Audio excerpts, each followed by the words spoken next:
तो गाइस एक और बेहतरीन वीडियो में आप सबका स्वागत है और आज मैं एक्सप्लेन करने वाला हूँ नारुतो शिपुडन का एपिसोड नंबर 141। जिसने भी पिछले एपिसोड को मिस कर दिया है प्लीज उसे देख लेना, वरना ये एपिसोड बिल्कुल भी समझ नहीं आएगा, क्योंकि हमें स्टोरी के बारे में और भी बहुत कुछ पता चलने वाला है इस एपिसोड में। तो बिना किसी देरी के चलिए शुरू करते हैं अपने इस वीडियो को।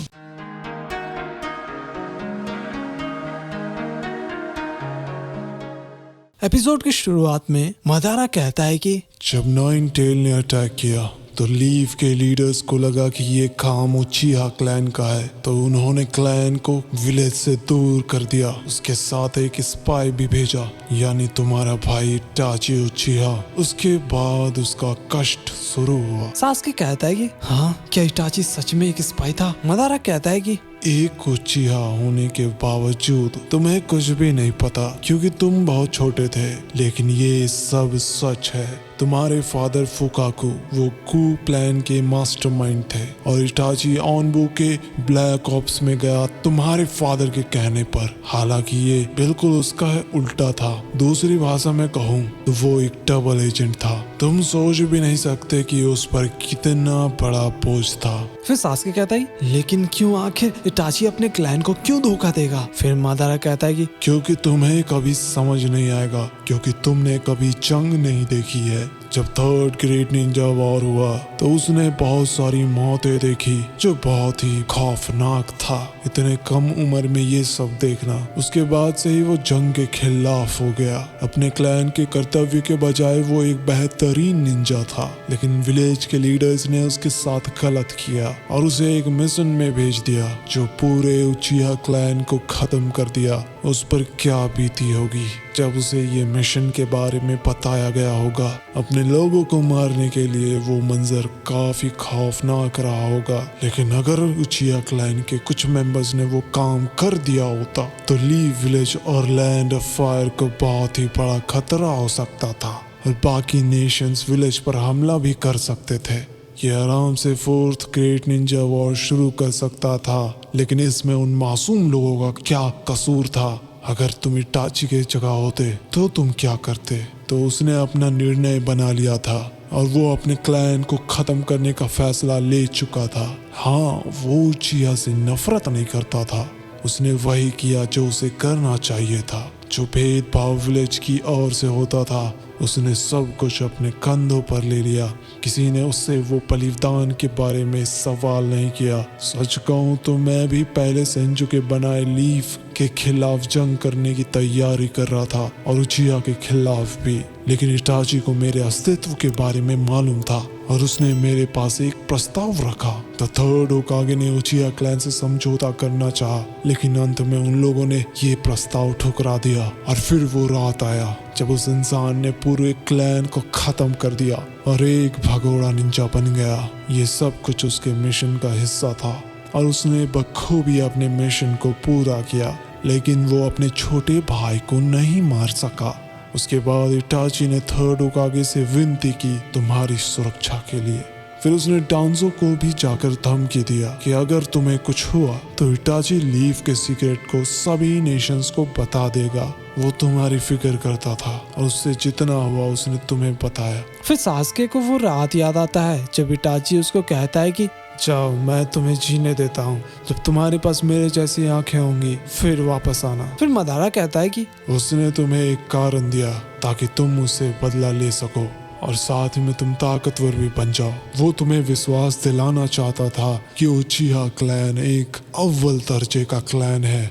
उसने होकागे से भीख मांगी कि तुम्हें इस बारे में कभी पता न चले, और जब उसने विलेज को छोड़ा उसने तुम्हें अपनी ताकत देने की पूरी कोशिश की। फिर सास्के कहता है ये झूठ है, इटाची मुझे मारना चाहता था। तो मदारा कहता है कि अगर इटाची सच में तुम्हें मारना चाहता तो तुम कब का मर जाते। फिर सास्के कहता है कि उसने मुझ पर मांग्यो के शारिंगन का इस्तेमाल किया, इसमें कोई शक नहीं कि वो मुझे मारना चाहता था। तो मदारा कहता है कि वो तुम्हें बार बार उकसाता रहा जंग में, तुम्हें अब तक समझ नहीं आया। फिर हम देखते हैं जब इटाची ओरोचिमारू को अपने स्वॉर्ड में एब्जॉर्ब कर लेता है तो मदारा कहता है कि वो तुम्हें कर्स मार्क से छुटकारा दिलाना चाहता था ताकि तुम अपने मांग्यो के शारिंगन को हासिल कर सको।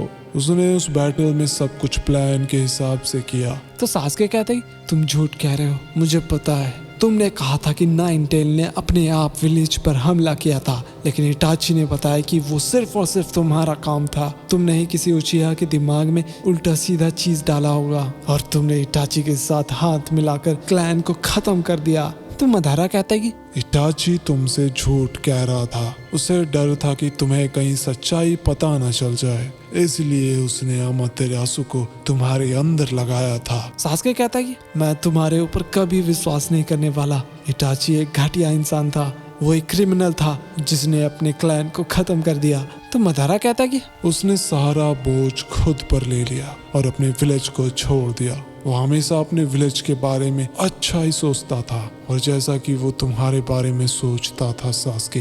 इटाची थर्ड होकागे के मौत के बाद आया था। वो डांजो और कंसेलर को बताना चाहता था कि वो अब तक जिंदा है। तो सास्के कहता है चुप रहो, तुम जो भी कह रहे हो वो सब झूठ है। तो मदारा कहता है पर तुम जिंदा हो, है ना?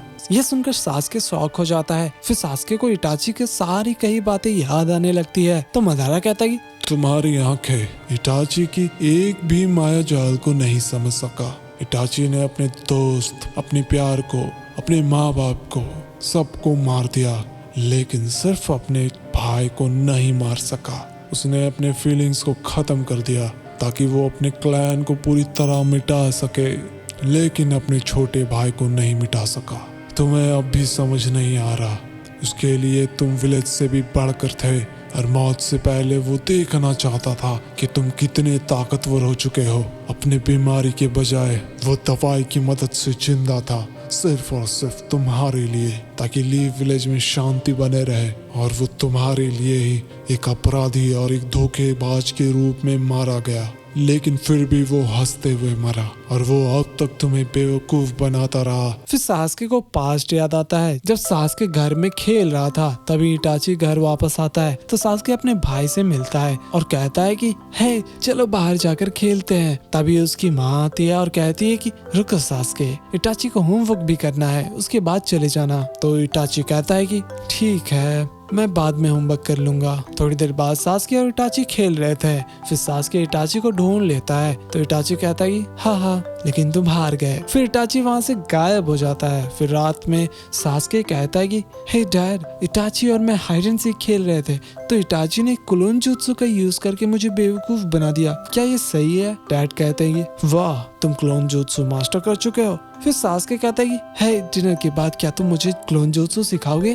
तो इटाची सास्के के सिर पर मार कर कहता है कि नहीं सास्के, फिर कभी सिखाऊंगा। फिर हम देखते हैं जब दोनों बड़े हो जाते हैं और सास्के कहता है कि तुम मुझे शूरिकन जुत्सु सिखाने वाले थे ना? तो इटाची कहता है कि फिर कभी, मुझे कल मिशन पे जाना है। तो इटाची सास्के को अपने पास बुलाता है और उसके सिर पर मारता है, लेकिन सास्के अपना जुत्सु दिखाने जा रहा था और उसको चोट लग जाता है। फिर थोड़ी देर बाद सास्के कहता है कि इटाची, ये बहुत मजेदार था, क्या तुम मेरे साथ दोबारा ट्रेन करोगे? तो इटाची कहता है कि हाँ बिल्कुल, और कल से मुझे मिशन पे जाना होगा और तुम्हारा निंजा एकेडमी भी चालू होने वाला है और हम दोनों के पास ज्यादा टाइम नहीं होगा। फिर शाम को इटाची कह रहा था, हम दोनों भाई हैं, तुम्हारे लिए मैं हमेशा खड़ा रहूंगा। फिर इटाची जा रहा था तो सास्के कहता है कि बड़े भाई, क्या तुम मुझे शूरिकन जुत्सु सिखाओगे? तो इटाची कहता है कि मैं बहुत बिजी हूँ, तुम फादर से क्यों नहीं पूछते? तो सास्के बोलता है कि नहीं, तुम उनसे बेहतर हो। ये सुनकर इटाची सास्के को अपने पास बुलाता है और उसके सिर पर फिर से मारता है। फिर हम देखते हैं कि आखिरी बार इटाची सास्के को कुछ कहता है। वो एक्चुअली कह रहा था कि